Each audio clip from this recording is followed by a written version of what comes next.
daawadayaal war degdeg oo hadda naga soo gaaraya dalka Greega ayaa waxa uu sheegayaa in Allahu raxmade dad Soomaaliyeed gaar ahaan dumar in ay ku dhinteen inta u dhaxaysa dalka Turkiga sidoo kale dalka Greega waxa la sheegay habeen hore dad Soomaaliyeed oo dumar ah oo ka baxay magaalada Izmir oo la sheegay in ay tiradoodu gaarayso 40 ruux ayaa waxa la sheegay 17 ruux oo kamid ah dadkaasi in ay ku geeriyoodeen inta u dhaxaysa dalka Turkiga sidoo kale dalka Greega deegaanka Betelidi oo ay dadku ku xidheen ayaa waxa la sheegay in 17 ruux oo markaasi la sheegay in ay haween yihiin meydkooda laga helay warar kala duwan oo aan helayno ayaa waxay sheegayaan in dadyoogaasi ay ku jireen dad Soomaaliyeed siiba dumar Soomaaliyeed haddaba marka hore waxaan rajaynaynaa in haddii ay dhinteen ilaahay u naxariisto inkastoo dadyow kalena la la'yahay raq iyo ruux meel ay jaan iyo cirib dhigeen haddaba warar kala duwan ayaa ka soo baxaya inkastoo aan la xiriirnay ilo ka agdhow dalkaasi Greega dad ku nool oo Soomaali ah iyo sidoo kale magaalada Izmirba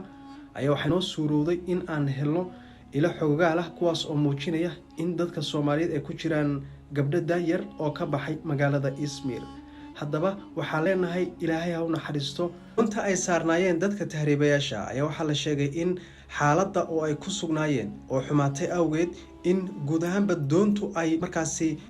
markaasi doontu ay khalkhal ku yimaado socodkeedii taasna ay sababtay in doontu ay halkaasi ku haligmato warbixino kala duwan oo aan soo xigtay intaan warbixinta baadhay ayaa waxaa warbixinta lagu sheegay inay dadkani ahaayeen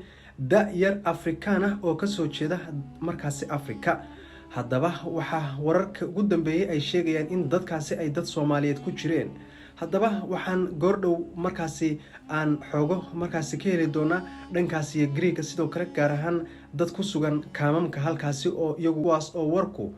oo markaasi saacad kasta si hubantiya u gaadhayo haddaba daawadayaal wixii war ka soo kordha dhacdooyinka naxdinta badan ee la sheegay in dadka halkaasi ku dhintay ay ku jiraan hablo Soomaaliyeed halkan ayaan dib u soo gelin doonaa waxaan rajaynayaa inaad muuqaalkan sii sheergaysaan si aad u heshaan wararka ugu dambeeyay aan halkaasi markaasi ka soo sheegi doono Allah ha u naxariisto hablahaasi Soomaaliyeed